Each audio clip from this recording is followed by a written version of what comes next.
Welcome to Confessing the Faith, a theological and devotional walk through the 1689 Baptist Confession of Faith. I am your host, Sam Waldron. I'm one of the pastors of Grace Reformed Baptist Church in Owensboro, Kentucky, and the president of Covenant Baptist Theological Seminary. This talk, we come once more to chapter 5 of the 1689, which is entitled Of Divine Providence.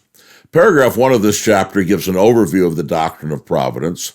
Paragraphs 2 to 7 answer important questions about providence, which naturally occur to most people. And we come now to paragraph 5 in the question and answers.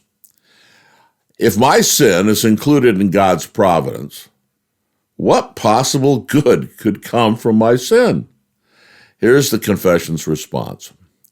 The most wise, righteous, and gracious God doth oftentimes leave for a season his own children to manifold temptations and the corruptions of their own hearts, to chastise them for their former sins, or to discover unto them the hidden strength of corruption and deceitfulness of their hearts, that they may be humbled, and to raise them to a more close and constant dependence for their support upon himself, and to make them more watchful against all future occasions of sin, and for other just and holy ends, so that whatsoever befalls any of his elect is by his appointment for his glory and their good.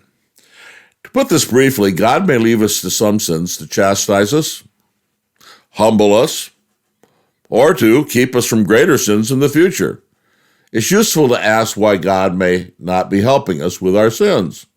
Could it be that there's a greater sin that we need to address and think about if we are going to achieve victory over the sin that preoccupies our thoughts, but which God sees as less dangerous than the great sin that he's keeping us from by humbling us in a struggle with the sin that preoccupies us?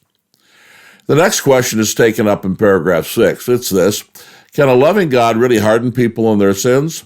Here's the confession's response.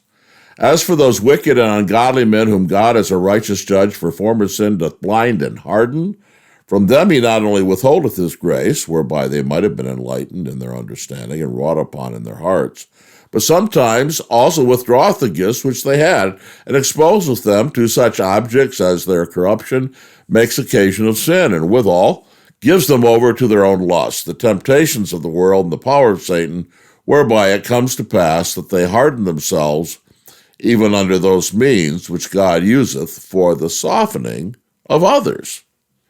Yes, the confession says, God does harden the wicked in sin in these ways. It is perfectly just for him to do so as a just judgment on their previous sins. The last question about providence is answered in paragraph 7. Here it is. Who is the special focus of God's care and providence? What is the center point, the focus of God's providence? And the answer comes in paragraph 7. As the providence of God doth in general reach to all creatures, so after a more special manner it taketh care of his church, and disposeth of all things to the good thereof. The special object of God's care in the world is not the nation of Israel. It's not even the good old USA.